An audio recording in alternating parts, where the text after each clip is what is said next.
Kata integrasi berasal dari bahasa Inggris integration yang artinya pembaruan hingga menjadi kesatuan yang bulat dan utuh. Nah, istilah pembaruan tersebut mengandung arti masuk ke dalam, menyesuaikan, menyatu, atau melebur sehingga menjadi seperti satu. Nah, dalam kamus sosiologi, integrasi sosial itu merupakan proses penyesuaian di antara unsur-unsur yang berbeda sehingga membentuk suatu kesatuan masyarakat yang serasi. Adapun beberapa definisi mengenai integrasi sosial menurut para ahli.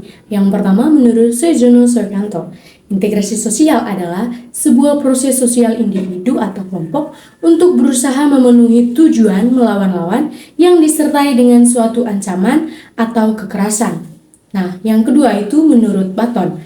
Menurut Button, integrasi sosial itu adalah suatu integrasi sebagai sebuah pola hubungan yang mengakui adanya suatu perbedaan ras dalam masyarakat, tetapi tidak memberikan suatu fungsi penting pada perbedaan dalam sebuah ras. Yang ketiga itu menurut Gillen. Nah, menurut Gillen, integrasi sosial adalah suatu bagian dari proses sosial yang terjadi karena suatu perbedaan fisik, emosional, budaya, dan juga perilaku seseorang. Berikut adalah faktor-faktor terbentuknya integrasi sosial.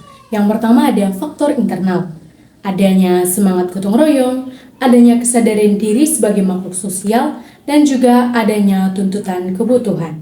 Yang kedua ada faktor eksternal, yaitu adanya sikap saling menghargai dan toleransi, adanya persamaan kebudayaan, adanya persamaan visi, misi, dan juga tujuan dari kelompok. Yang keempat adanya sikap terbuka pada perubahan. Yang kelima adanya tuntutan perkembangan zaman. Yang keenam, adanya tantangan dari pihak. Ada bentuk-bentuk integrasi sosial. Yang pertama ada integrasi normatif. Nah, integrasi normatif itu merupakan bentuk-bentuk integrasi sosial yang ada di masyarakat. Nah, integrasi normatif dapat terjadi akibat adanya norma-norma yang berlaku di Indonesia. Nah, norma-norma ini merupakan norma-norma yang menjadi pedoman masyarakat dalam melakukan integrasi sosial.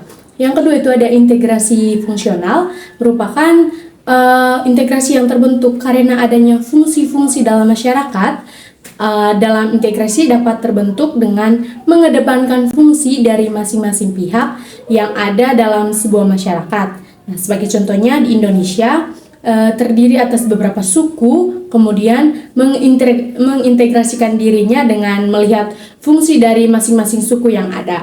Nah, yang ketiga itu ada integrasi koersif. Nah, integrasi koersif ini merupakan integrasi yang terbentuk karena adanya kekuasaan dari penguasa. Nah, dalam hal ini, penguasa menerapkan cara-cara koersif atau kekerasan. Sebagai contohnya, polisi yang memberikan gas air mata untuk menghentikan demonstrasi yang dilakukan oleh masyarakat ataupun pihak-pihak lain.